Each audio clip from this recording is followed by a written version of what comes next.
Hey, good morning, Metropolis. It's now 5 after the hour of 6 a.m. in the big monster city. Come on! Let's get pumped! I'm not drinking any fucking Merlot! What can I say? The camera loves me! Shall we begin? After you, Junior.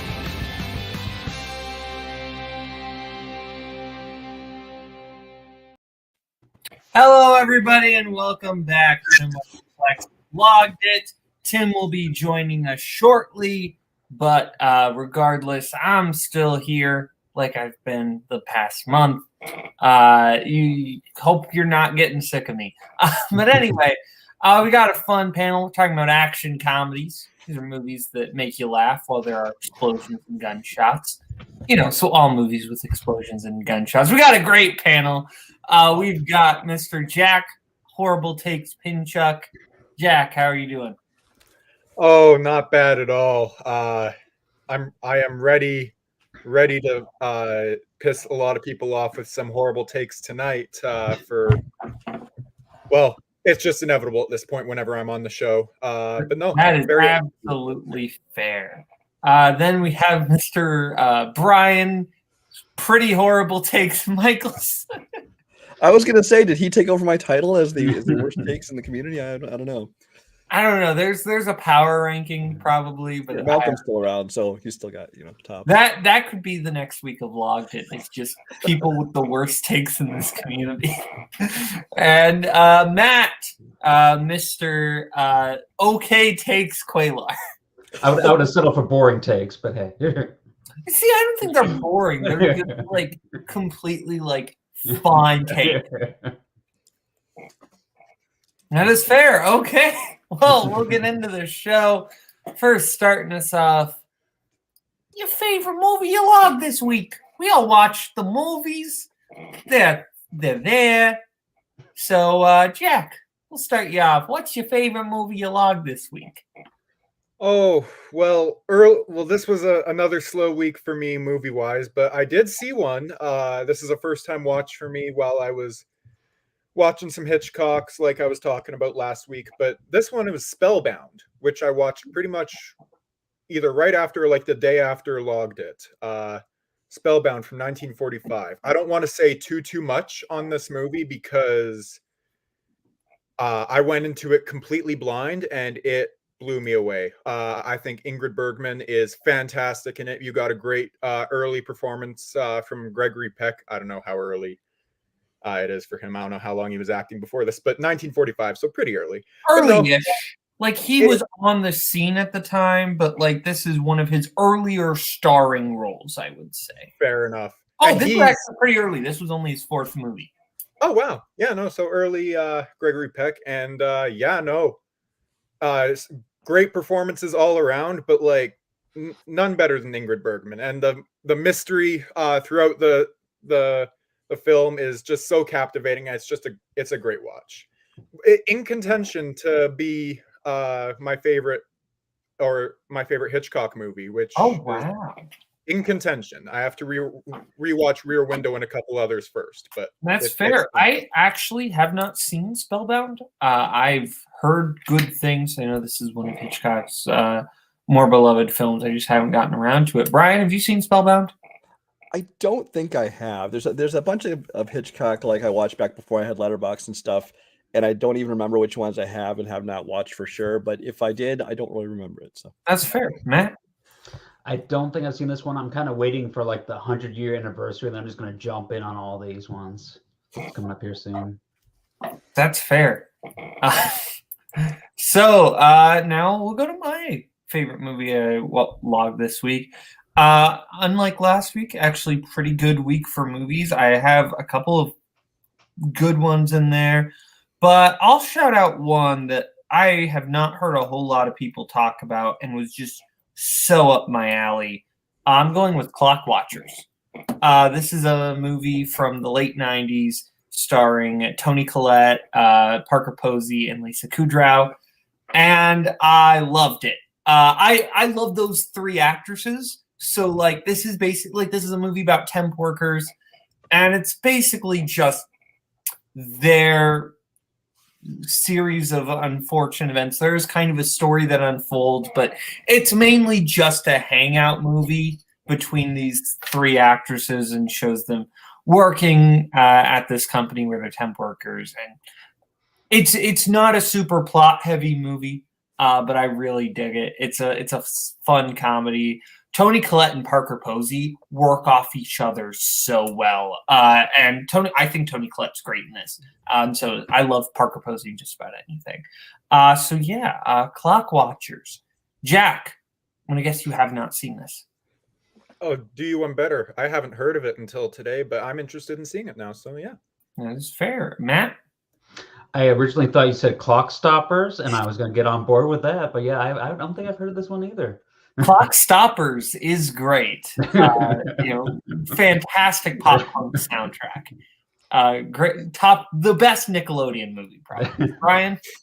I did see this back in like 1997 when it came out, but I honestly don't remember much about it. I kind of forgot it existed until you mentioned it, and I'm going to put it back on my watch list. That is fair. Go check out Clock Watchers, everybody. I really enjoyed it. Now we will go to Matt. Matt, what is your favorite movie you watched this week? So the favorite one I saw this week was actually in the theaters. I went and saw X, the new A24 horror film from Ty West. I really enjoyed it, had a good time with it. Pretty much kind of like a group of filmmakers set out to go make an adult film in the 1970s, and it ends up turning into a horror movie about halfway through. So it was really interesting. I really liked the characters, really kept you invested for like the first half until the kills started coming. And they really had some really well shot kills, some creative stuff. I think this might be maybe Ty West's most commercial horror film today. I know he's done some other ones before, kind of a little bit slower, quieter horror films. So it's going to be really interesting to see what he does next. I have not seen X. I've been told this is not a Boatman movie. And based on, I didn't know what the plot was, and now that I've heard the plot, that assessment seems accurate. The best way to describe it is Boogie Nights meets Texas Chainsaw Massacre. I like one of those movies, and it's not Texas Chainsaw. Jack, have you seen X? No, but I've seen a lot of people post reviews for it on Letterboxd, and I'm interested in it, but not when I'm in a hurry to see.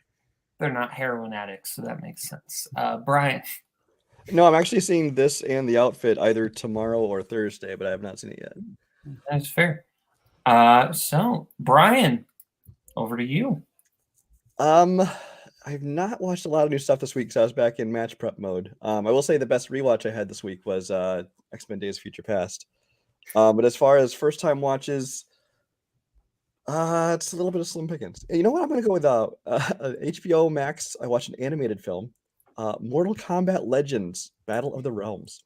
I know, kind of a weird pick. Okay. No, go ahead. But these Mortal Kombat movies, these animated ones they've been doing, there's the first one was I think called Scorpion's Revenge, and that was pretty good. You know, it's definitely like a full R-rated kind of animation kind of thing. And which Mortal Kombat, if you really want to, if you're into the games and stuff, and that's what you love about it, that's what you really want. You don't want these PG-13 watered down movies. But in this animated, it's kind of done this what I've been calling an American anime style, kind of like, you know, Invincible and Legend of Vox Machina, some of these kind of things, where it's kind of an anime style, but it's definitely got an American twist on it. The animation's really good, and they are just able to go so brutal and hardcore with all the blood and the violence and everything. It's very true to all the characters and the stories of the game. So if you like Mortal Kombat, you'd like that. It's got like Joel McHale as the voice of Johnny Cage. He's great in that role. Kind of add some comedy to it. But it's just it's bloody, it's graphic, it's hilarious. It's basically what I think I consider it the best Mortal Kombat movie so far, honestly. And I know nobody here I don't think has seen it, but I know Tim had seen it, but he's not here now. So that is fair. Okay, now, Matt, have you seen this? No, but that was a good sell, so I'm interested. That's fair. Jack? No. Mortal Kombat guy? I've seen one scene from a Mortal Kombat movie, and it's the "too bad you will die" moment, and that's it. I was a Street Fighter kid because Mortal Kombat was too bloody for my mom. So now we're grooving right through the show. We're on to your least favorite movie log this week, probably because our favorite movies were ones no one had seen. Really, yeah. Which is good, because you get to discover new movies. That's cool. Anyway, Jack, we'll start back with you. Your least favorite movie log this week. I'm sure at least one more person has seen this one. It's I just saw it today, shortly before being on the show, and it's A Nightmare on Elm Street 2: Freddy's Revenge. This movie isn't bad. It's 2.5 stars for me, but it's probably the most aggressively mediocre horror icons film out there. Like it's not. There's nothing like truly terrible about it. But then again, there's nothing really good either. I mean, other than Robert Englund as Fred Krueger, which is always really fun to watch. And the pool party scene. But other than that, not a whole lot to say about this movie. It's fine. It exists. It's not the first one, which is incredible, and it's not the third or New Nightmare. So the rest are kind of just absolute garbage. But this one's just fine. Yeah, I kind of hate this one. I basically agree with everything you said, except for this movie is not that bad. Because I don't know. This is my least favorite of all the Nightmare movies. I'm not a fan of this one whatsoever. I think this one breaks a lot of the rules of the first movie. That I'm not a lover of the first movie, but at least the first movie had some clear definition of what can happen, and this movie just gets really silly already, which usually it's not until like 4 or 5 horror sequels get silly, but no, this one gets silly right away, and I'm just not a fan of this one. I'll save Matt for last because I'm sure he has good thoughts on it. Brian, you seen this one? Yeah, I kind of agree with you on this one, Boatman, in that if this was its own movie, I would actually probably enjoy it for what it is. I mean, it's kind of goofy, it's kind of strange. But after the first movie, this one, I think, is before they realized it was becoming a whole franchise. And they just made this movie, which, like you said, just changed all the rules. He's like possessing people and all those kind of things that never happened before. And I don't think really ever happened after that either. And so it's just like this weird thing where it kind of was the same character and kind of wasn't the same character. And then there's, of course, all the undertones the director put in there. There's a whole documentary called Scream Queen about the star of it, who kind of goes into that whole thing about it. So it's a weird movie, and I would say it's one of the weaker entries in the franchise, only because like the first one is so good, and of course New Nightmare I love, and then like 3, 4, and 5, and that kind of area, they're bad, but they knew what movie they were. They were just like leaning into the funny aspect of it. 2 kind of had an identity crisis, and so it's kind of. I like 3. 3's not that bad. Yeah, I like 3. You said 3 is bad, and I'm upset. What franchise are we speaking about? Nightmare on Elm Street. So which one are you shitting on? The second one. We were crapping on part 2, but Gotcha. So we're in the worst right now. Yeah, we're in the worst. Cool.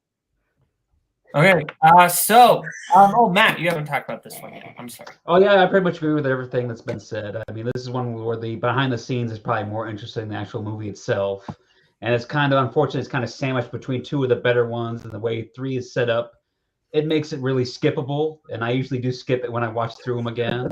But I do give it credit for trying some new things. But yeah, it's not great. That is fair. Okay, that's everyone for Nightmare on Elm Street Part 2. Well, Tim, you're here. Talk about Nightmare on Elm Street Part 2. Yeah, I don't hate it. I mean, it's not good, but I think I forget what I was on the other day where I said that it must have been a fandom match. I just said that like a lot of the movies in this series are bad. Like 1 and 3 are the best ones, and New Nightmare. New Nightmare, but everything else is pretty bad. But like I have nostalgia for them, so I like them. But I'm not gonna try to tell you that it's good because it's not. All right. Well, Tim, you're here. We'll go. We've kind of been going right to left to bottom, so you're next up. What's your least favorite movie you watched this week? Least favorite. I'm pulling up my Letterboxd at the moment. I actually watched a lot of stuff this week because for those of you who haven't heard, I'm laid up a little bit right now. So I've been watching a lot of movies, just laying in bed. And worst, okay. I'm between two. This is tough. I'm gonna go with. Yeah, it's got to be that one. I'm gonna go with the Ice Age Adventures of Buck Wild. So for those of you who don't know, this is a Disney Plus movie that came out in January. I'm a shill and I watch everything. Plus, I wanted to see like what Disney would do with Ice Age, if they were just gonna phone it in or not, and they absolutely did. This thing is shit. And again, like, I don't love I really like the first Ice Age movie. It came out at a time where like it hit me pretty hard, and then all the sequels I don't really care about. I think the best one's the third one, but like all the sequels are pretty rough. But this was just like on a whole nother level of bad. The only original voice actor I think that came back was Simon Pegg as Buck Wild. So it's just like this guy doing like a terrible Ray Romano impression. There's a Queen Latifah impression, like all the other actors, like John Leguizamo and Gwen Stacy's dad, whose name like Dennis Leary, like none of them are there. So it's all just like people doing impressions of other actors that sound terrible, and then they focus on Crash and Eddie, which are two characters that nobody gives a fuck about in the Ice Age franchise to begin with. So just like, it's not interesting.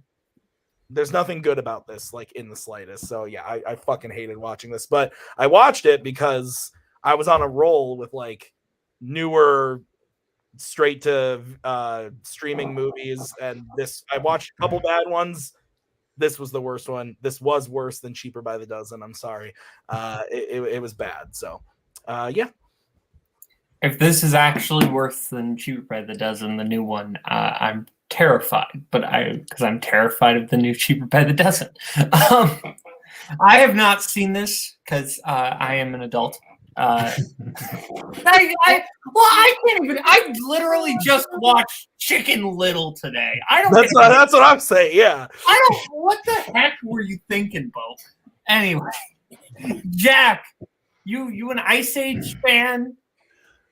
Absolutely not. The third and fourth I liked when I was younger. I always had this weird disdain for the second one.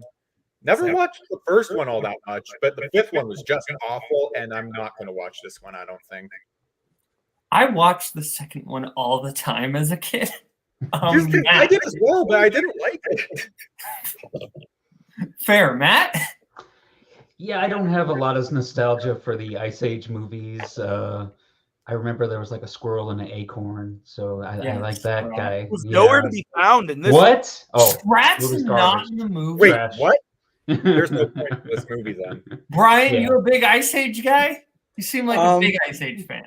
No, Ice Age movies I always considered tolerable. Because I'm a kids watched them all the time, things like that. So this one came out and I hadn't watched it yet, and I had heard mostly negative things about it. But I'm like, you know what? I'm gonna have my kid watch it. He likes all those movies, and so I told him go ahead and watch it and let me know what he thought. And he said he turned it off halfway through because even he was bored to death with it. That is fair. Okay, well now we'll go to me. My least favorite movie I watched this week. Well, in terms of new watches, I didn't really have a bad new watch, but I did have a bad rewatch. I watched a little animated film from 2004 called Home on the Range. And yeah, folks, this one is still bad. Well, what do you expect? You build a movie around Roseanne Barr, you get what you pay for? Like, this one is very bad. The villain sucks. The villain is genuinely like awful. They're maybe the second worst musical number in all of Disney, I think, is in this. I have a bad time with this one. The two things in this movie that are decent are Patrick Warburton and Jennifer Tilly.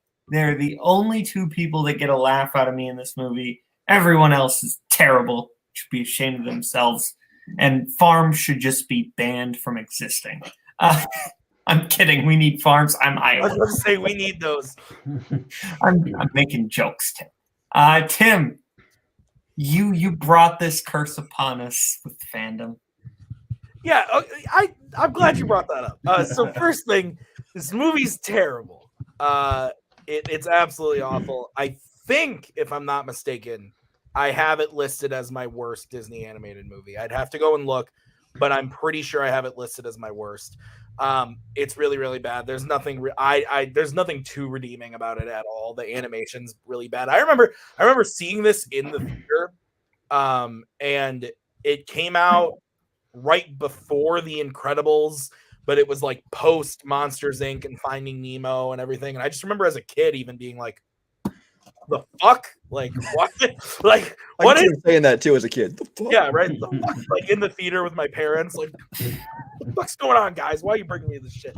Yeah, it's really bad. But I do want to make a point to mention, because I have not been here for 3 weeks. I have not been able to say my piece about anything in a long time because I've been busy and out of town and falling down flights of stairs. But the other thing is, you got to stop blaming FANDOM. I didn't force you to play in FANDOM. Kaleb Boatman out here in his Letterboxd review for Catwoman, saying fuck FANDOM, coming on this show and going, FANDOM sucks.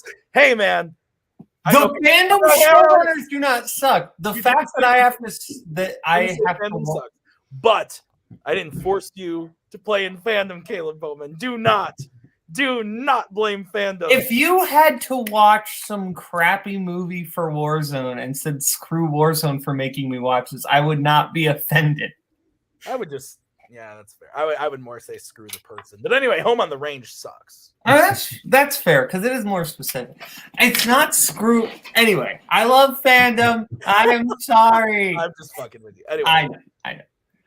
Anyway, Jack, you liked my Letterboxd review. I think I know your opinions on this. Yeah, this is my second least favorite Disney animated movie ever. I hated it when I was a child, and I hate it now. I rewatched it a few months ago for FANDOM, and I started looking at my little whiskey bottles here and thinking, oh, these are looking very tempting right now. And I was 10 minutes into the movie. It's there are 2 levels to that joke, and I don't know if everyone knows the second level. Yeah, because that joke is significantly darker if you know the second. Does Jack have a drinking problem? No, exactly. My liver doesn't belong to me. So I can't drink. Anyway, Matt, thoughts on the 2004 classic Home on the Range? Kaleb, I'd like to thank you for your service. If possible, maybe just rewatch it every 10 years and let me know if it gets good, and then I'll give it a watch. That is fair. Brian? People ask me and wonder why I've been backing off on trivia involvement and leaving certain divisions and things. Having to watch shit movies purely for trivia is a big factor there. So I'm glad I'm going to do that a lot less, and I don't ever want to see this movie again. That is fair. So now we'll go to Matt. Matt, your least favorite movie you watched this week? I did not really have a chance to watch a whole ton of movies this week, so this is not bad. I'm just going to put it as default. The Eyes of Tammy Faye. I got to watch that this week. I mean, it's the story, of course, the rise and fall of Tammy Faye and Jim Baker. A story I didn't really know a whole lot about going into it. And it's got a couple of good performances with Jessica Chastain and Andrew Garfield. They're pretty good in it, and I can see why the makeup I can see might end up winning some Oscars. We'll see how that goes. But I mean, it's just It was interesting, but I couldn't really get into it too much.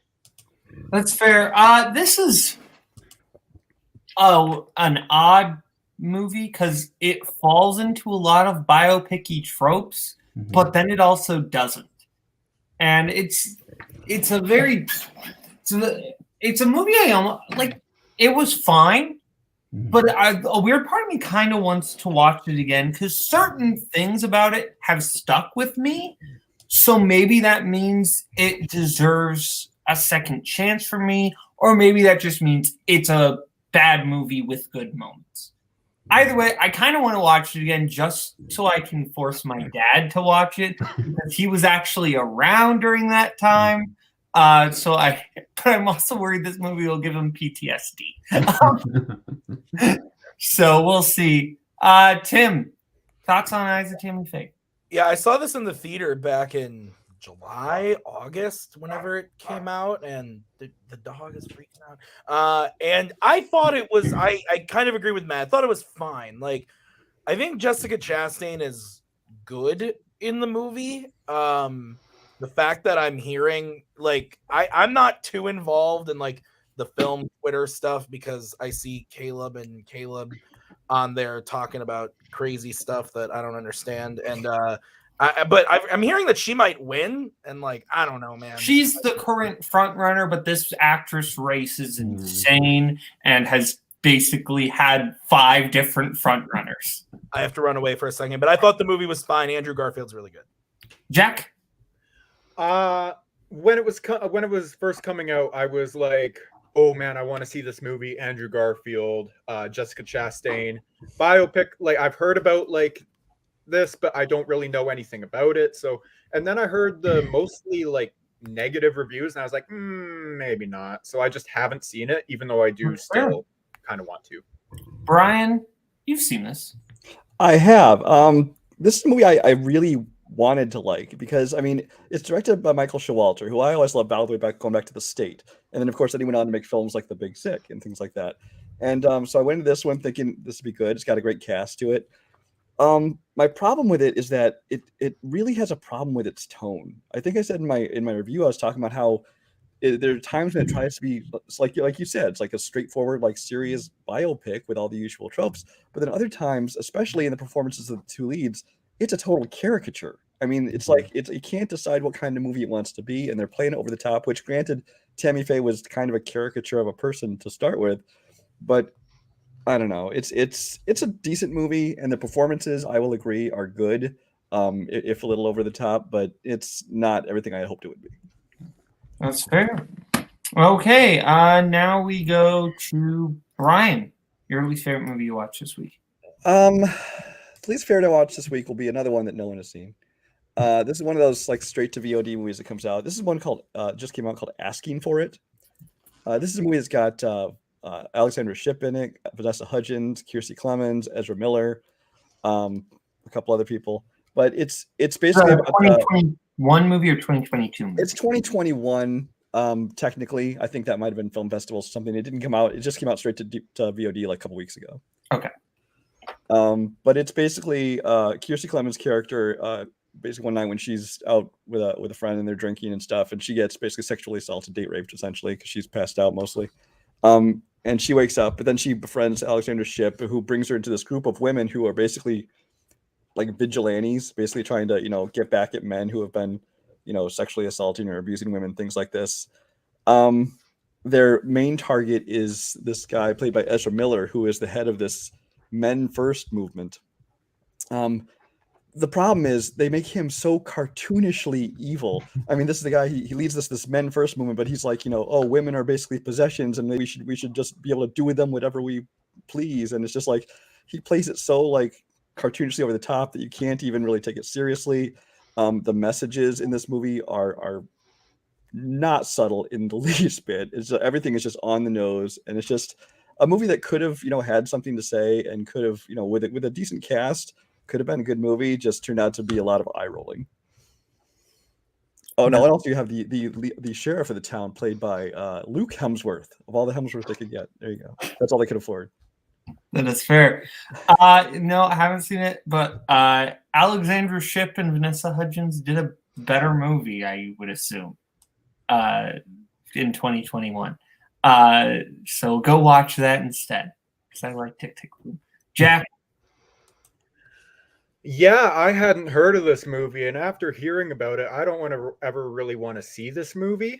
It just doesn't sound yeah, it doesn't sound like a movie I'd enjoy in the slightest. It sounds like the mockbuster version of Promising Young Woman. I was avoiding saying that, but yes, it does sound like that, but no, it just does not sound like a good film, so I'm not going to watch it probably. Matt? Well, Brian, after everything you said, it sounds like you kind of were asking for it. I did. I'm going to watch it. Anyway, so now that's everyone for least favorite movies you watch. Now we get to the actual thing of the show, action comedies. These are movies with funnies and booms. Jack, we've been starting with you the whole time. We'll keep that going. Your first pick. Oh, there's quite a few movies that I could pick here, but I'm going to go with one that I saw actually fairly recently. It's with my entire family. It's got it's an Edgar Wright film. It's Hot Fuzz. This movie's just hilarious. You can words. Come on. This movie's fantastic. It's got some incredible action moments in this movie, particularly the final fight. It's got just incredible dialogue, some fantastic quotes like "fuck off, grasshopper." That quote just makes me die every time. It's fantastic. And Nick Frost is just truly incredible in this film. Honestly, just a whole lot of fun. And that honestly, if I'm putting on an action comedy, I just want to have fun with it, and that's what this movie is. It's just pure fun. So yeah, this is one of those movies that adequately combines the action and the comedy simultaneously, right? Because a lot of action comedies, it's like, okay, here's the action stuff, funny one-liner. And this, the action and the comedy are simultaneous. It is good action that is also very funny. And I think, that final shootout, you're like, wow, this is great action, while also being laughing at the funny moments. This movie is brilliant. This is my favorite of the Cornetto trilogy. I love this one. Timothy Dalton in this movie. Come on. I'm a killer and I must be stopped. I'm a slasher of prices. So much. So fun in this. I love this movie. I love the entire cast in this movie. Specifically the Neighborhood Watch just being completely populated of British character actors. So much fun. Tim, you're back. Thoughts on Hot Fuzz? I am. I'm assuming this is our first for the actual list. Yes. Okay. I actually saw this for the first time late last year. I'd never seen it before. I'd never seen Shaun of the Dead or Hot Fuzz. I'd seen World's End, but I very much enjoyed it. This is my favorite film of Edgar Wright's now. I loved it. I thought it was fantastic. Really funny. The action is just perfectly well done. And I think this is the best Simon Pegg Nick Frost combo with Edgar Wright. Paul might be in the running, but it's not an Edgar Wright film, so I'm just saying. But no, I liked this movie a lot. This is an awesome pick. Absolutely. All right, Matt? This was going to be the first one I mentioned too. I think it perfectly encapsulates the category. It's just the perfect blend of comedy and action. And anytime you can reference Point Break and Bad Boys 2 in a film, I'm on board. That is fair. Brian? That's pretty much what I was going to say. Is I think one of the things I love most about this is the subtle and often not so subtle, direct nods to things like Bad Boys 2 and Point Break, because clearly the Edgar Wright and them have a love for this kind of over the top action movie, and so they're able to incorporate that, kind of spoof it at the same time. It's not my favorite of Edgar Wright's films, but it's definitely a great time. Absolutely. Tim, just as you take a big bite of pasta, I'm sorry. Do you have a second pick, or you want me to circle back around to you? Is this the first pick? right? Hot Fuzz. Yeah. Oh, you said second pick, so I was like, Second. I thought you meant, I was like, how long was I gone? No, second pick overall. Yeah. No. Okay. So my first pick. As much as it pains me to do this, I'm gonna do it. Only one film where a bunch of hobbits no, I'm just kidding. It pains me to do this because I hate the Kingsman with all my heart and soul, but I am picking Kingsman: The Secret Service. That I'm just kidding. I don't hate all the Kingsmen. All of them, but no. You like John Marr, and you like no, you just like John Marr, and that's about it. Jack's okay. So anyway, Kingsman: The Secret Service, great movie, and I think that this movie just gets better the more I watch it because of how disappointed I am by the sequels and the prequel, I guess. I just think the first one was kind of lightning in a bottle. There was something about it when it came out. Nobody was really expecting much from it. I at least me, I wasn't.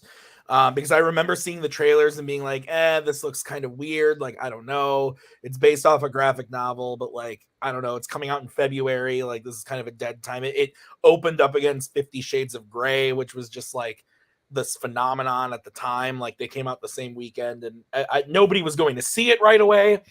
But I went opening night because I'm a weirdo, and I loved it. I thought it was so good. The action's great. I had no idea that Mark Hamill was in it, and he was awesome in it. And obviously, all of the lead cast. This is what I think turned a lot of people on to Taron Egerton, who is fucking awesome in this movie and continues to be great in so much other stuff that he's done since, especially something like Rocket Man. And I just think the action is like perfectly well done in this, and it knows when to go far and go a little over the top, and when to pull back for like the heartfelt moments where I don't think the sequel quite pull off. They have like over the top moments, but they don't pull back the right way or in a way that's as meaningful as it was done in the first one. I just think this movie is so fun, awesome, great action, great comedy, a lot of heart to it. And Sam Jackson has a lisp, and it was well done. It wasn't silly. I enjoyed it. So yeah, his best villain turn since the octopus. So yikes. It was a joke.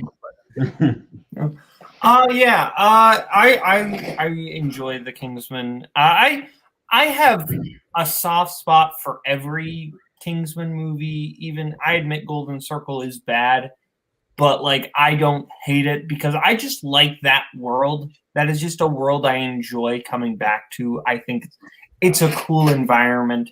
And yeah, this one is like I think I just like these types of comic book movies. Like Men in Black is like one of my favorite comic book movies of all time. And I like the secret underground organization buddy cop movie, right? Where it's like it's a little bit gadgety, Mission Impossible, James Bondy. It's a little bit, crazy Guy Ritchie style action. Just it's a little bit of everything I like about action movies. So I find this one super fun. Yeah, Samuel Jackson is great. And yeah, Jack. Yeah, this is one that when it first came out, I was not allowed to see it. And then the first thing I ever saw about it was the church scene, and I'm like, oh, I want to see this movie. And then I never did until I moved out last year, which didn't last, but whatever. And it's a fantastic movie. Sam Jackson's a lot of fun in it. Colin Firth is just so good. That, like I mentioned it earlier, the church scene is legitimately just fantastic. One of my favorite like action scenes in the last decade. And it's just a whole lot of fun. So yeah, great pick. Matt? Yeah, great pick. I just see my movies getting crossed off my list one by one here. But yeah, fun is the perfect way to describe this film. It's got some really fun action sequences. Of course, the church scene. I love towards the end with all the heads going to the music is one of my favorite bits in the film. It's just got a lot of silly. Doesn't take itself too serious. So I really enjoy this one. Great pick. Brian? Yeah, this is one that when it came out, I had never even heard of the graphic novel or anything. I didn't know anything about it. But of course, Matthew Vaughn coming off of Kick-Ass, which I love Kick-Ass. I still think it's probably my preferred of his graphic novel adaptations. But I had a lot of hope for it based on that alone. And I saw it and I had a ton of fun with this one. Now that I still enjoy parts of the second movie, but there's definitely a big drop off from 1 to 2. And then King's Man, I thought was really disappointing, especially considering the cast and everything they had in it. But this first one still holds up, even when we watch it years later. It's just a ton of fun. Okay. Well, now we get to my first pick, and I'm going with a little film from the 1980s. Robert De Niro, Charles Grodin, Midnight Run. The Duke! I love Midnight Run. This has become just one of my favorite movies in general. I think this one is just so much fun. And I love when you have like various teams of people all double crossing each other, trying to get a hold of one thing. In this case, the Duke himself, but even then he's trying to double cross. And I just think this movie is super fun. I love the dynamic between De Niro and Grodin. They are clearly having a blast. I love Charles Grodin in this movie so much because he is like the perfect balance. I've said this before, but I stand by it. He is the perfect balance of being just annoying enough. He is just annoying enough because if he was any more annoying, the movie would be insufferable. He hits the perfect amount. He and De Niro, just so much fun. And I love all the other bounty hunters and gangsters that come in. And the Yaphet Kotto as Agent Mosley is so good in this movie because he's playing it straight. Like, I think that's what makes the movie work. It's like most of the people in this movie are not playing it like it's comedy. They're playing it like it's an action movie. And I think that's what works. Tim, you like Midnight Run, right? Yeah, this was the movie of the month a few months it was. ago. And then also I watched it before that because Cody recommended it to me and I really enjoyed it. For a second, when you were talking about Charles Grodin being just annoying enough, but it works, I thought you were talking about Adelaide Spence in The Kingsman, but then I realized that no, you were talking about Charles Grodin in Midnight Run. Anyway, love you, Spence. Yeah, this movie's really fun. I don't love it as much as I think the other people in the community that turned like onto it so quick, because it literally was like I saw Boatman log it, I saw Paul log it, then I saw Cody log it, then I saw Koho log it, and it just like trickled down to people being like, hey, you got to watch this. And then we did it for the movie of the month, and a lot of people watched it, and everybody seemed to really, really love it. I like it a lot. I think De Niro's great. I had never heard of it before until I watched it. Like, it's weird that I'm still finding movies from like some of my favorite actors and I've just never fucking heard of them before. Like, that's pretty cool. But yeah, like it's, as I said, a lot of fun. Enjoy it quite a bit. It's definitely one of those movies that kind of had what I like to call the letterboxed explosion, where like there's like a few, like 4 or 5 people in this community that logged it, and then just everyone logged it. Yeah. Name of the show, I said it twice. Jack, Tuesdays, 8/7 Central. I have not seen this movie. I wasn't on Logged It that month, so I didn't watch it. But it's one that I want to see, especially it's got De Niro in it. Want to see more of him. So yeah, I'll watch it eventually. Fair. Matt? Yeah, I pretty much agree. It's a great, fantastic film. I knew it was going to be brought up on this list. I didn't even write it down. But yeah, Charles Grodin is fantastic, and I love the like behind the scenes story about here and how Robert De Niro had to fight to get him the part because the studio wanted to go with a bigger star. But I'm glad that he kind of stuck to his guns on that one. It definitely pays off. Absolutely, Brian. Yeah, it's been a while since I watched this one, but I did enjoy this. I think, like Tim, I think not as much as a lot of other people seem to, but I do think it's a lot of fun. Um, I totally see Charles Grodin as being somebody who you would love. He just seems like the kind of actor who you'd really get behind his kind of characters. And as far as De Niro, I mean, it was nice to see him in this because at the time it came out, he hadn't really done any comedies aside from like a brief role in Brazil. This is before he became a parody of himself, later on with the Fockers movies and the Analyze This and That and all that kind of stuff. So even though he was playing it mostly straight, it was nice to see him in a comedy. Okay, so now we go to Matt. Let's see, which one do we want to go with here? Let's go with the Last Action Hero. Now, this is one that's I think really does a good job of blending the action as well as the comedy, because it's really kind of takes a meta look at all the action films and the action stars in Hollywood in general. There's a lot of real good jokes at that. Schwarzenegger is kind of winking at his whole career while he's making this movie and has a real good time with it. One of my favorite gags in it is the kid kind of knows that F. Murray Abraham is going to be a bad guy because he killed Amadeus. But yeah, it's pretty much a kid getting sucked into an action film and kind of interacting with an action film and then bringing it into the real world. It's really, really creative. Shane Black's script. So you know that there's a lot of stuff going on with it. And it's kind of a really, really kind of something different. I know it didn't really do well when it first came out, but I think people have kind of come around to it a little bit since then and kind of recognized some of the genius stuff that it had in it that was kind of maybe a little bit too soon when it came out. Yeah, I've actually never seen Last Action Hero. I've been meaning to. I feel like it would actually be very up my alley. I've just never seen it for whatever reason. Tim?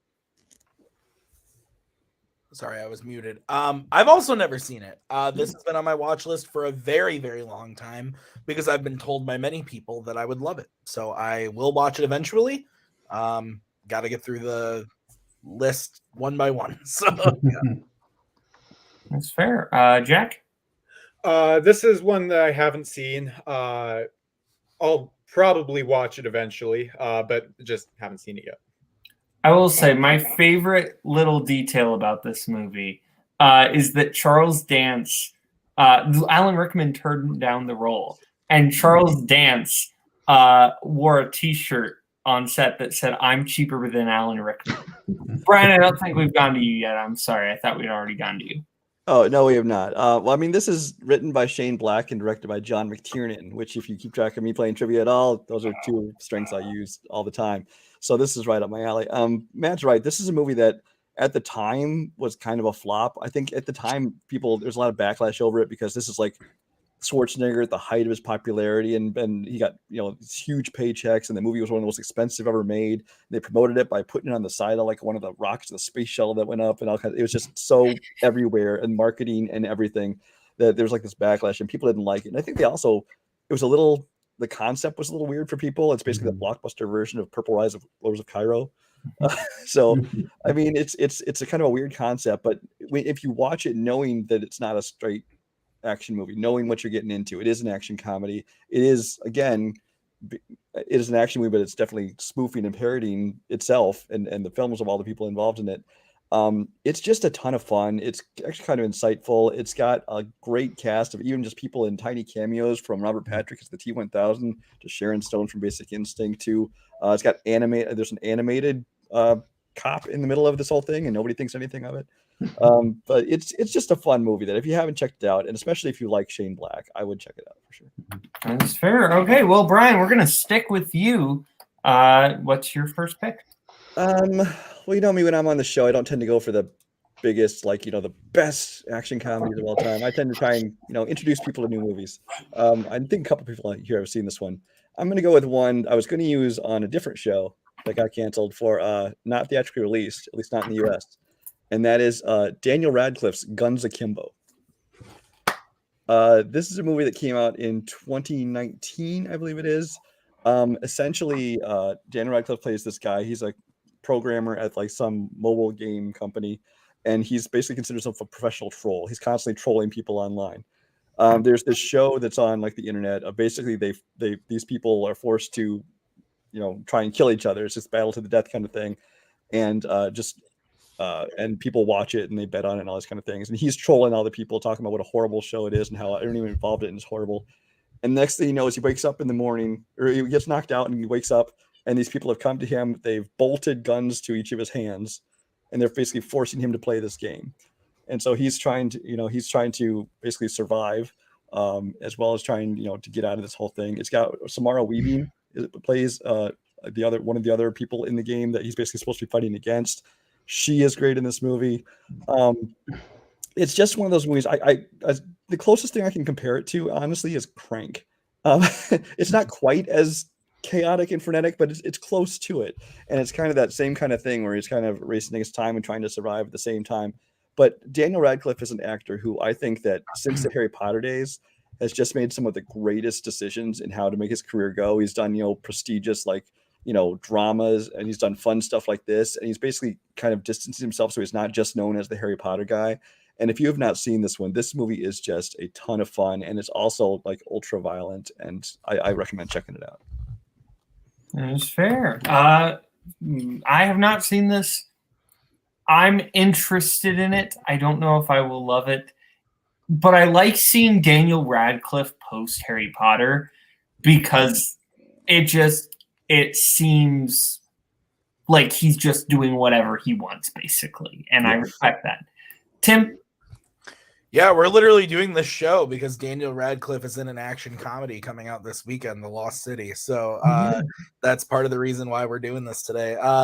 I haven't seen this, but I know that this is where that meme comes from, a crazy person. So that's fun. No, I want to watch it. I've wanted to watch this since I heard of it. A buddy of mine has seen it and has told me repeatedly, dude, you would love this movie. So it's on the to-do list for sure. Jack? I have seen this one, and it is just so much fun. Daniel Radcliffe is kind of insane in it, and it's just a lot of fun to watch. Samara Weaving is in it, so that it gets bonus points for that because she's fantastic in Ready or Not, so she gets a pass for a lot of things now for me. And this is one of them, and she's just great in it. Great action.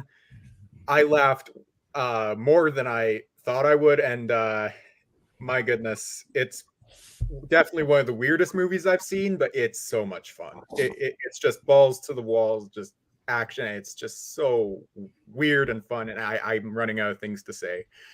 Watch this movie, Boatman, please. It's good. That's fair. Matt?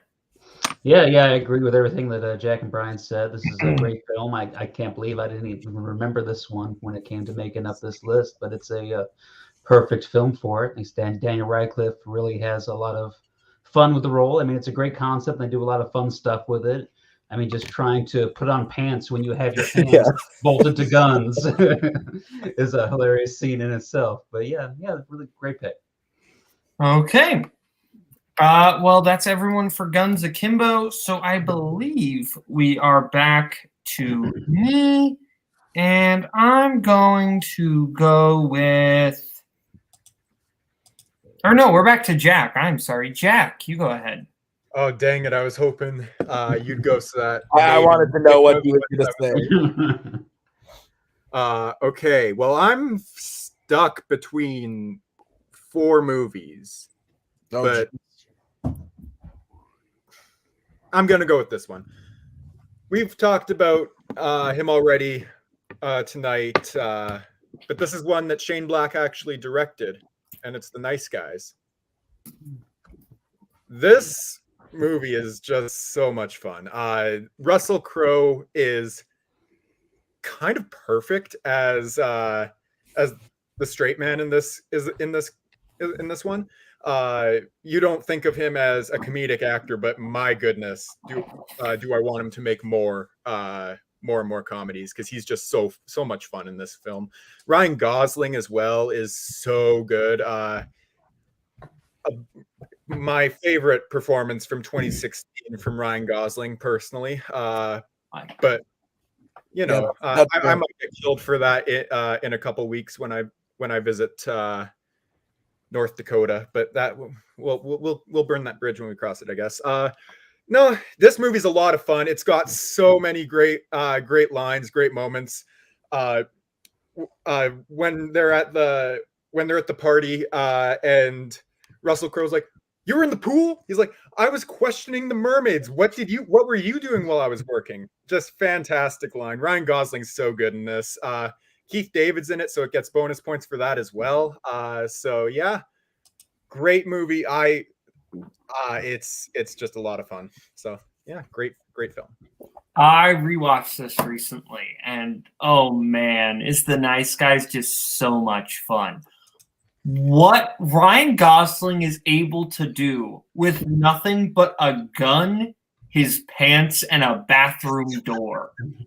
Yeah. Is one of the funniest scenes in a movie, period. Like, it's hilarious, and it basically just, it's nothing. But he's able to just get so much laughs out of just not being able to keep a bathroom door open.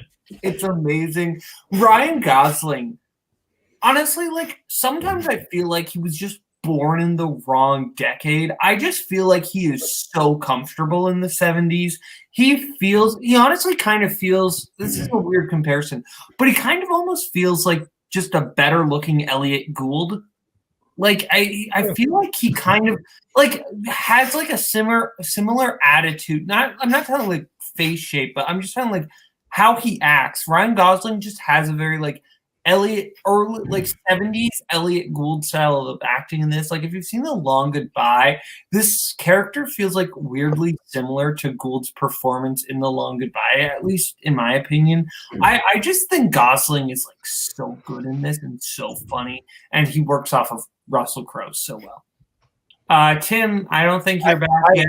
No, I am here. I'm just full disclosure, like I said earlier, I'm injured and I'm in a lot of pain when I'm sitting, so I'm laying, and you don't want to see that. So, no, this movie's awesome. It's really good. I remember seeing it when it came out and being super bummed. And my dog is freaking out now too. I just remember being super bummed that it didn't do well at the box office and that it couldn't have been better. I gotta go, guys. Hang on. Okay, Matt. Yeah, I mean, I believe Russell Crowe and Ryan Gosling are fantastic in this, and their chemistry is so great. I mean, I had some issues with the plot later on in the film, but I just really wish that we could have had more films with these two characters, or even crossing them over with characters from another Shane Black film. I think would have been amazing. But yeah, so this is a good pick. That's fair. Brian? I mean, it's Shane Black. This is a phenomenal film, and like everybody else, I just wish it had done better, because I could see them doing like a whole series of films of these guys, investigating crimes and murders and things like that. Yes, the plot gets convoluted and strange, but it does that in every single Shane Black movie. His movies aren't about the plots. His movies are about the characters and about the interaction and the dialogue, and every single moment is gold. Both of them, but especially Ryan Gosling, is so underrated as a comedic actor.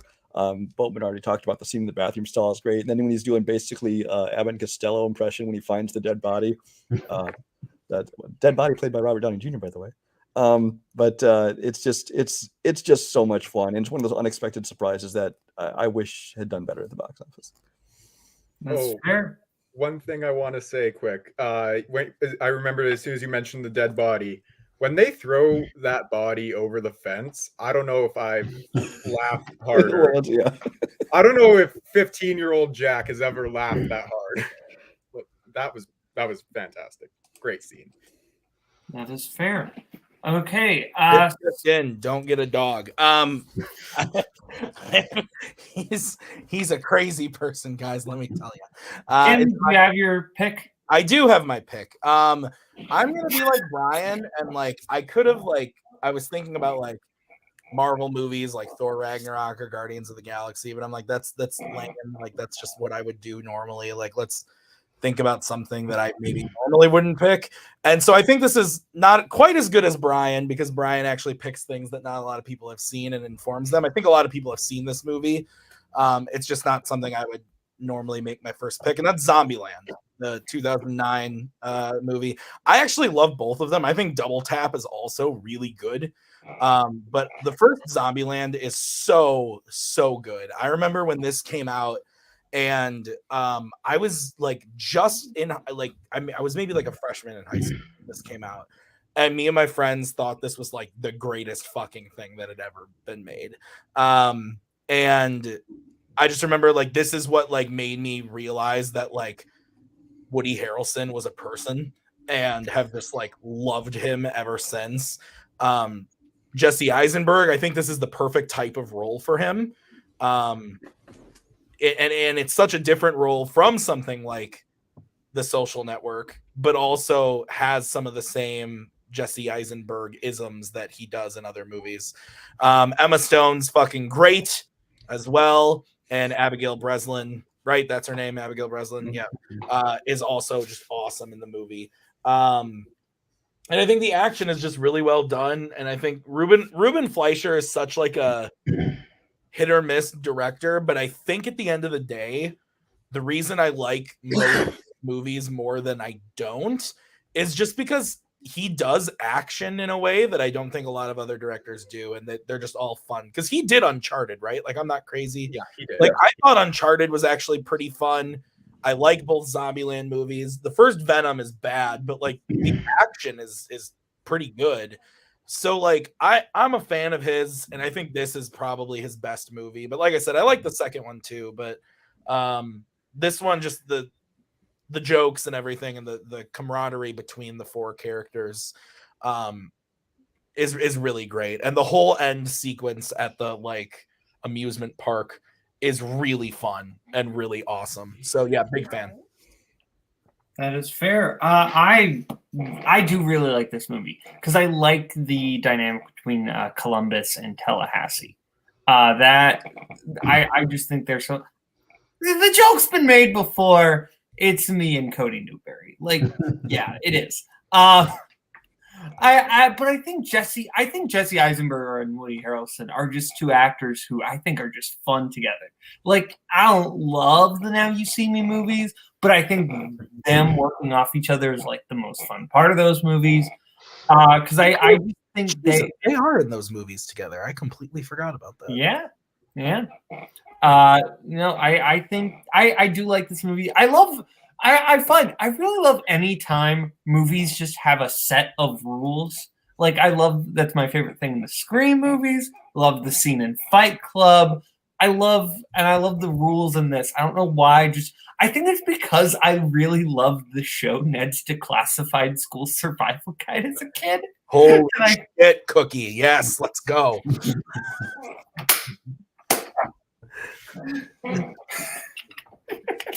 Yes, Tim and I will definitely be talking about that show after the call. But no, I love Zombieland. This movie's a lot of fun. Jack. Yeah, I've seen this once, and I didn't love it when I saw it, but as it went on, it just didn't really leave my head for whatever reason. And I've just gotten I feel better about it after a little bit of time after watching it. But no, it was a lot of fun. I thought Woody Harrelson was just so good. I love him in everything he's in.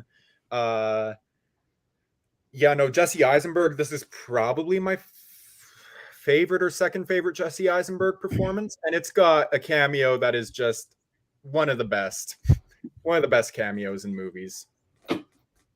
That's fair. Absolutely. Matt? Yeah, I was just going to mention the cameo if you didn't get to it. Yeah, that's definitely really great there in the middle. It might go a little bit too long, but it's still fantastic. And of course, like everyone said, the chemistry between Jesse Eisenberg and Woody Harrelson really makes this movie. And at the end there, when they are in the amusement park thing, there are some really good action sequences there. So I think that this is a fitting entry. Yeah. Hey, Brian? This is one that, again, kind of came out of nowhere at the time, and I loved it from the first time I saw it. Even from the opening credits, I mean, it tells you what kind of movie you're in for. I love the slow-mo, zombie takeover and everything there is hilarious. Yet it's one of those movies that works as a horror movie. It also works as a comedy. And the rules, obviously, not only just in the fact they are the rules, but the way that they're visually represented and they come up, I think those are very well done. you know, this is Emma Stone, right? When she was, you know, this is one of the films that helped her break out, become a star. But the whole cast, top to bottom, was great. The cameo, which I'll spoil because I don't care. It's what 13 years old. Bill Murray, even with Ghostbusters Afterlife, this is still the best thing Bill Murray has done since, I don't know, the 90s. It's because, you know, he's kind of doesn't do that much in the way of straight comedies anymore, and I really loved him in this one. Yeah, I don't like any of his dramatic stuff, so don't even talk about that. But yeah, this is just a fun movie, top to bottom. I love it. On the Rock was funny. Lost in translation. The Bill Murray cameo. Crap. Bucky, I know you love Zombieland. Get it together. The Bill Murray cameo at the end of Double Tap is actually I think is also when he's doing the Garfield interview is also very very good. I do love that. Yeah. Now we go to me. My second pick. I'm gonna go with a movie from the late 70s. I'm going with Peter Falk and Alan Arkin in the original The In-Laws. This is a movie, another kind of buddy movie. Peter Falk plays this government agent who has stolen the engraving plates from the U.S. Mint. Now, he claims that it is to stop basically that it's a national treasure move to stop a bigger villain from being able to steal it. Anyway, his son is getting married to Alan Arkin's daughter. And Alan Arkin, who's just this mild-mannered guy, and Alan Arkin gets caught up in Peter Falk's whole thing of the government's after them, and now they're both on the lam, and things get very crazy, and Peter Falk and Alan Arkin are so much fun in this. Peter Falk is like the perfect, like, just it's weird that he's like the goofy one to Alan Arkin's straight man, but the fact that he just like nonchalantly like dismisses every crazy fear Alan Arkin has is like so funny, because like Alan Arkin will be like freaking about something out, Peter Falk will just be like, yeah, it's fine, relax. Like they're getting shot at, and Peter Falk's just, okay, look, it'll be fine. I just think they work off each other so well. Yeah, this is a movie not a whole lot of people have seen. I really like it. It is a very funny film. Tim, you seen The In-Laws? I haven't, but I like the pitch, so I'm in. I'll add it to the watch list. Jack? I haven't seen it. I haven't seen anything where Alan Arkin doesn't look like a grandpa, so it'll be a little strange, but yeah, I want to see it. That's fair. And I will just say, there is a remake starring someone whom I love. The original is better. Is it an Albert Brooks film? Albert Brooks is the Alan Arkin role in the remake. Matt? Serpentine! Yeah, this is great. I went and saw the remake with my grandpa in the theaters, and he took me home and made me watch this. He's like, that was garbage. And this is definitely much better. It's really good. And the chemistry between the two of them, and like I said, kind of the flipping of the roles that you would expect them to be playing is really, really fun and interesting. Yeah. Mm-hmm. Brian? I have not. I had no clue this had like action in it. I thought it was just like a straight like family comedy, like a, kids are getting married and the in-laws conflict or whatever. But now I'm kind of curious to watch it. For the record, Albert Brooks makes fun of the In-Laws in Looking for Comedy in the Muslim World, so even he knows his remake of the In-Laws is not that good.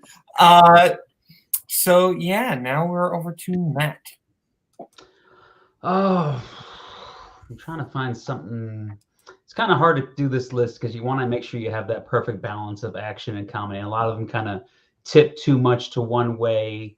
So I'm going to go with something that might be a little bit recency bias, but I'm going to say The Suicide Squad from 2021. Now this is one that's James Gunn is just amazing at putting a bunch of oddball characters together and just letting them do their things. And this one, you just have so many crazy characters, and they're all hilarious interacting with each other. But it also has some really great action set pieces. I mean, there's one scene with Idris Elba and John Cena massacring an entire village, and it's hilarious. So yeah, this is and then just pretty much the Polka Dot Man, all the different characters, Shark King. It's just pretty much from the get-go. It's nonstop laughs, along with the violent violence. So it's pretty much kind of what James Gunn did with the Guardians of the Galaxy, but they unleashed him with the R rating and pretty much just let him do whatever he wanted, and it's just a blast. It's no secret I really loved the Suicide Squad to the point where I got made fun of for my Letterboxd review by Cody. It was by more than Cody. Fair. I like this movie. Okay, I said there were elements of the original Suicide Squad I did not hate.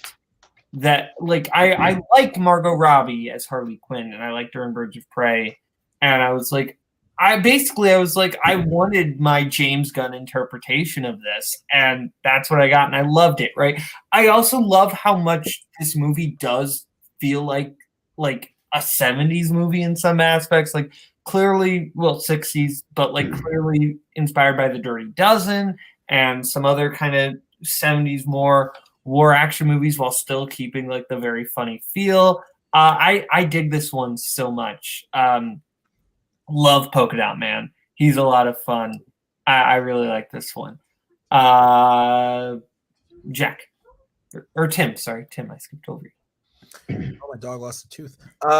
So yeah, I like this movie a lot. I think it is my favorite Worlds of DC movie, but I have to be honest, it's gone down on rewatch in just overall enjoyment. I think when it came out, the hype was just so big, and there were so many surprises in the movie, and there was it was so refreshing to see a good version of this. Because I mean, the movie opens up with an insane action sequence, and from there on out, it's really nonstop. But there are parts of the movie that just after rewatching it don't work as well for me. I think the whole subplot with Harley Quinn, I don't think really works that well. And the whole thing with the I can't think of the name of the actor. Is it Alice Braga? I think is the her whole thing. I get why it's there, but it just feels like it's bloating an already long movie that could have been 20 minutes shorter. But all that being said, I still think it's a great movie. A lot of people hated John Cena. I actually liked him a lot in the movie. I've only seen the first couple episodes of Maker, but I hear that that's very good as well. So I'm interested to keep watching that. And yeah, I agree. David Desmalchin as Polka Dot Man and Stallone as King Shark are probably my favorite characters. But I will also say this. I agree with Boatman. There are things about the 2016 Suicide Squad that I actually do like. And I'm going to be honest. I always find actors that everybody else hates, I for some reason like. So for example, I've always been a fan of, now I can't remember his name, Sam Worthington, or Jai Courtney. Not so much Jai Courtney.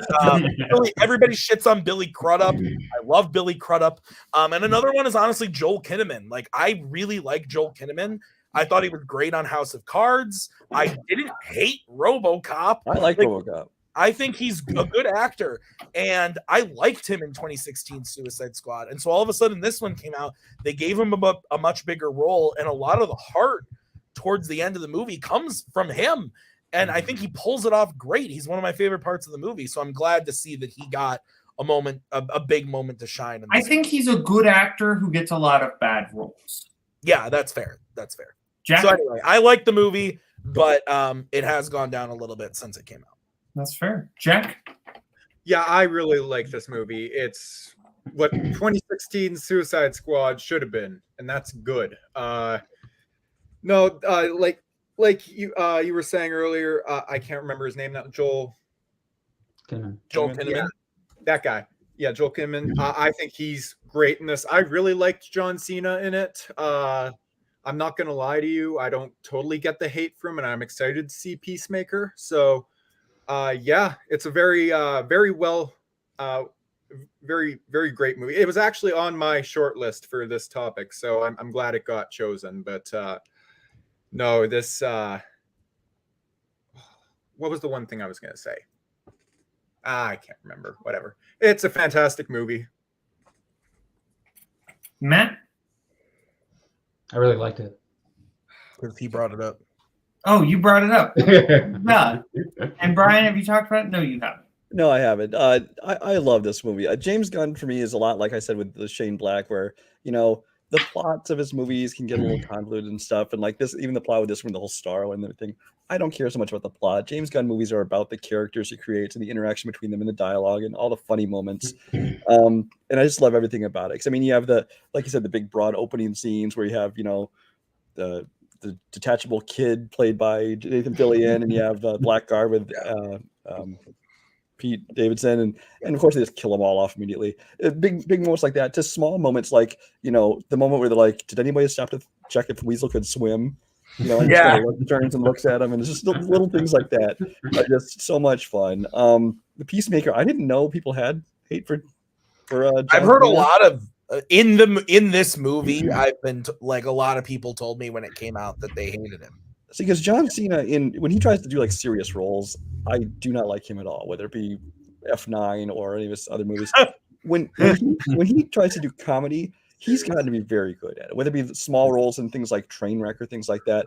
And then especially here in Peacemaker, I thought he was great in this, especially the way he played off against Idris Elba.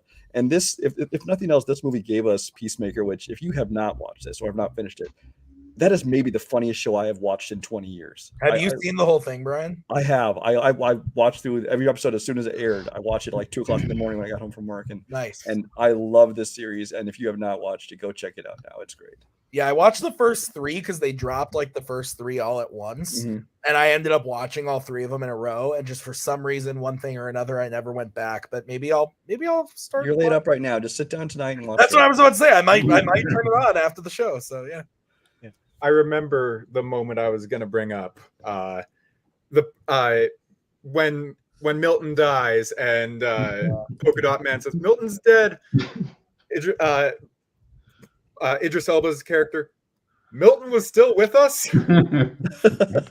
Who's Milton? Milton. Oh, such a great moment.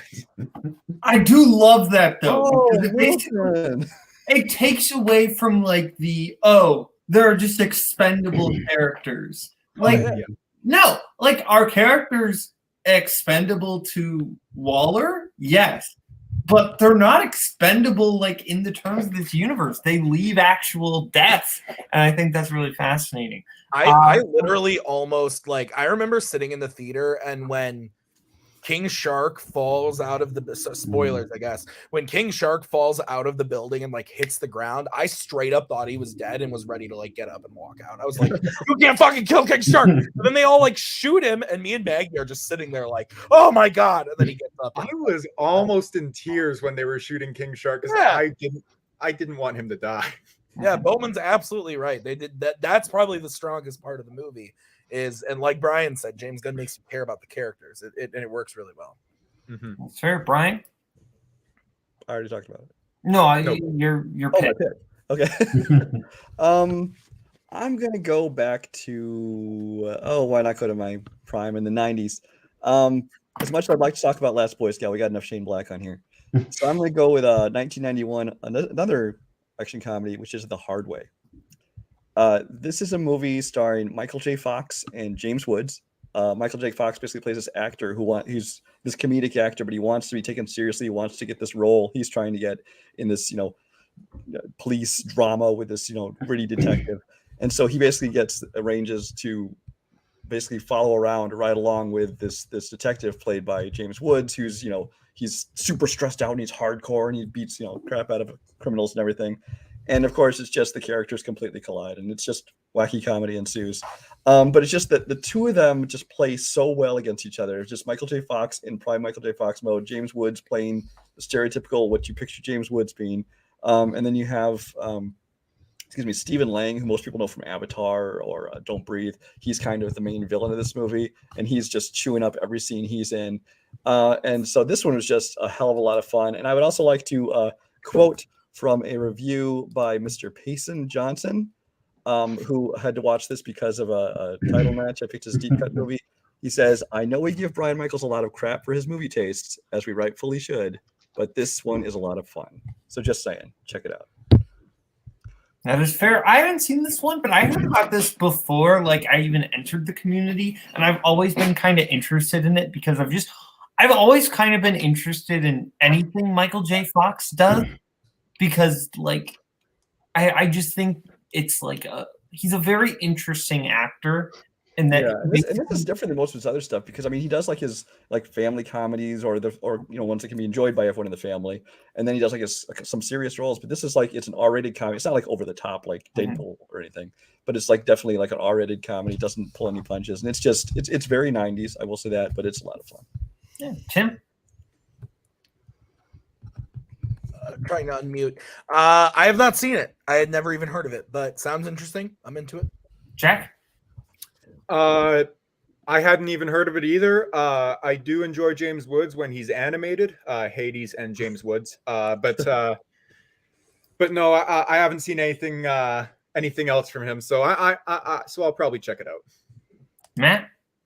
Yeah, I mean, I saw this back in the 90s on VHS. Is probably the last time I saw it. Is a really good one. It's kind of just like disappeared off the face of the earth. I actually just found it in a DVD in a thrift store last year. I haven't had a chance to rewatch it yet, but I'm really looking forward to that. It's really good one. Okay. Well, I believe that closes us out for the main meat and potatoes of the show. To recap our movies were Hot Fuzz, Kingsman: The Secret Service, Midnight Run, Last Action Hero, Guns Akimbo, The Nice Guy, Zombieland, The In-Laws, The Suicide Squad, and The Hard Way. But before we go, Brian, you've talked about nobody on this show, right? I have. I think I gave it. Jack has. Tim has not, and Matt has not. So go ahead, Tim. Yeah, I was I was very surprised this was picked. And not because like I don't know. It was just weird. Like I think we put it on the list because Boatman hadn't seen it and he was interested in seeing it. And I think it's definitely a movie worth watching. It just didn't really live up to the expectations for me.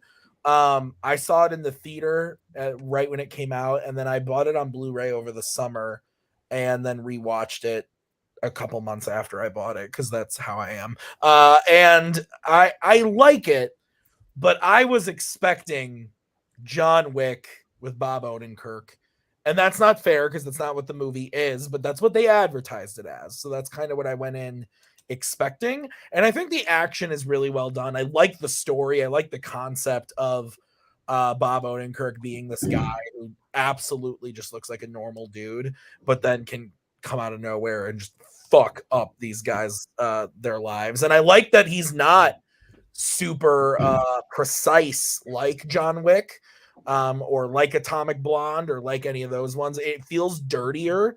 It feels like he hasn't been doing this for a while. Whereas like John Wick comes out of retirement and is fucking hitting dome shots every 5 seconds. This guy comes out of retirement and he's struggling to get through it. And I like that aspect of it. And Bob Odenkirk is great. He's good in fucking everything. I love Bob Odenkirk. He's one of my favorite actors working today. If you're not watching Better Call Saul, like what are you doing? It's so good. Brian was talking about Peacemaker. Better Call Saul is the best thing on TV right now, in my opinion. I think it's fucking awesome. I think it's better than Breaking Bad. Like, sue me. I think it's that good. But the movie itself, overall, I think it's a nice 90-minute action movie, but it's nothing super special. I gave it a 3-star. I don't really see it going up and going down. My 3 stars, it's average. It's very fine. There's some good about it. There's some bad about it. That's kind of how I feel about the movie overall. Matt? Yeah, I mean, this was definitely sold as the John Wick movie with Bob Odenkirk. Of course, I knew it was going to be a little bit more than that because Bob Odenkirk is such a great actor. Like I said, Better Call Saul is just amazing. I can't wait for that to come back.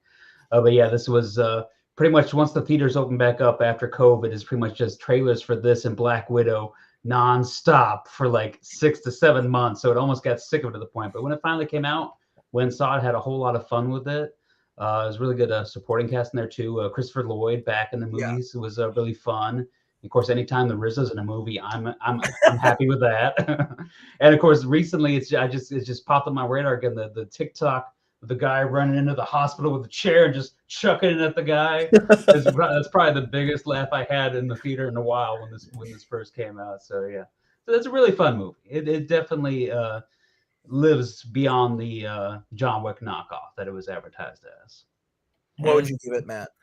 I think I gave it 4 stars. Okay. All right. Well, thank you to everyone for being on. Next week, we've got monster movies, and we'll be putting out the poll soon for a movie. Oh, Tim? I was just going to say we have 1 spot open left for monster movies. We already have Ian Boatman, Kirk, and Mike Hanley for that show, so we need 1 more spot for that one. Okay. So be sure, if you want to be on monster movies, be sure to let either myself or Tim Brzakala know. We will be getting out the Movies of the Month poll pretty soon, so you'll be able to vote on that. So thank you to Matt, thank you to Brian, thank you to Jack, thank you to Tim. I'm Kaleb Koho. This has been Multiplex Logged It. See you later. In case I don't see ya. Good afternoon, good evening, good evening.